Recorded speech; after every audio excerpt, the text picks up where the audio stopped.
Give the call to the honourable member for Bennelong. Thank you, Speaker. My question is to the Minister for Transport. How will the Albanese Labor government's new vehicle efficiency standard deliver Australians greater choice of a cleaner, cheaper cars to run? And why has this important reform not been delivered sooner? Give the call to the Minister for Infrastructure, Transport, Regional Development and Local Government. Can I thank the member for Bennelong very much for the question, because he knows that there are substantial cost of living benefits to Australians by getting more efficient and cleaner vehicles into the Australian market. Now, people may not know, but the new vehicle efficiency standard, it's been on the books, frankly, as a policy idea for decades. It's been coalition policy for nearly a quarter of a century. John Howard went to the 2001 election promising that the coalition is negotiating new fuel efficiency standards for motor vehicles to reduce the amount of fuel consumed per kilometre travelled. The most recent coalition government, where the Leader of the Opposition sat around the cabinet table, was committed to delivering an efficiency standard, with, of course, the member for Bradfield saying, although Australia accounts for less than 2% of the global new vehicle market, it is becoming increasingly important that we harmonise our approaches to vehicle emissions with those in place in other countries. And of course, yesterday, according to media reports, just as late as yesterday, the Leader of the Opposition told his party room that efficiency standards continue to be coalition policy. Now, the coalition, frankly, are all talk and no delivery. They are too scared of their own shadow to actually deliver on their own policies. When anything gets a little bit too hard, they crawl up into a ball. They are the scared, weird little guys of Australian politics. The minister will pause.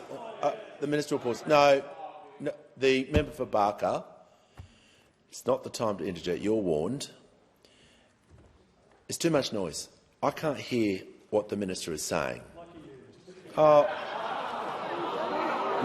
I'd ask the Leader of the Opposition to show some respect to every minister, just as I demand respect shown to him.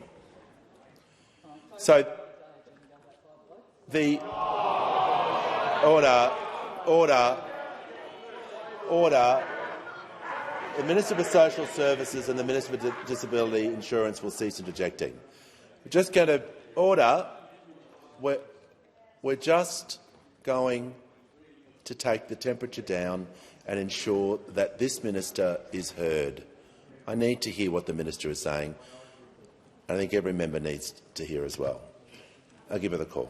Thank you very much, Mr Speaker. As I said, those opposite are the scared, weird little guys of Australian politics, so fearful of anything that they are absolutely paralysed. Now, this government, of course, is getting on with the job of delivering for the Australian people, and our goal is to provide more choice of cleaner, cheaper-to-run cars for all Australians. An efficiency standard is important because it allows consumers to choose the right vehicle for them and their circumstances, and it incentivises car companies to deliver their best cars into the Australian market. It will help take the pressure off families by creating a greater choice of cars that are cheaper to run, whether they're petrol vehicles, whether they're diesel, whether they're hybrid or whether they're electric vehicles. It is particularly important in regional communities like mine because we stand to benefit the most from fuel savings for those vehicles. The Minister for Climate Change and I have been consulting. We've closed those consultations now. I've been talking to the Australian CEOs of car manufacturers, dealer representatives and motor clubs.